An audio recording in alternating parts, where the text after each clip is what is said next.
دفعہ مسجد میں اصحاب موجود تھے، رسول خدا نے بیان کیا، آپ لوگ جانتے ہیں کہ کہا کہ خاتون کے لیے، ایک عورت کے لیے سب سے بڑی، سب سے اچھی چیز کون سی ہے؟ تو اس وقت صحیح طرح کسی نے جواب نہ دیا، رسول خدا بھی جانتے تھے، مولا علی بھی جانتے تھے، گھر میں آئے، آ کر سیدہ سے کہا کہ آپ کے بابا یہ کہہ رہے ہیں، تو سیدہ نے جواب میں کہا کہ میرے بابا کو یا علی جا کے کہہ دینا کہ الا ترى رجلا ولا يراها رجل، کہ خاتون کے لیے سب سے اچھی چیز یہ ہے کہ کوئی نہ محرم اس کو نہ دیکھے اور کسی نہ محرم کو وہ نہ دیکھے۔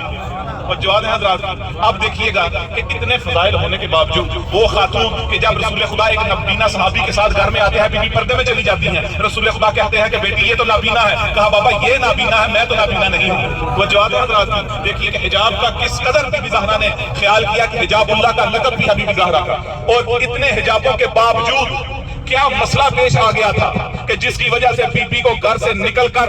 دربار میں جانا پڑا۔ وہ دربار ہی کہلائے گا جہاں پر آل رسول کو کھڑا کر دیا جائے، جہاں پر ان کا احترام نہ کیا جائے۔ وہ کیا وجہ بنی تھی کہ جس کی وجہ سے بی بی سلام اللہ علیہا کو گھر سے باہر نکلنا پڑا؟ وہ یہ وجہ تھی کہ لوگ اصل اسلام کی جڑوں کو کھوکھلا کر دینا چاہتے تھے۔ بنت رسول خدا نے آ کر ان کو تاریخ میں ایسا سیاہ کیا کہ جو کوئی بھی آج بھی قیامت تک کے لیے بی بی زہرا کے در پر آج حق سے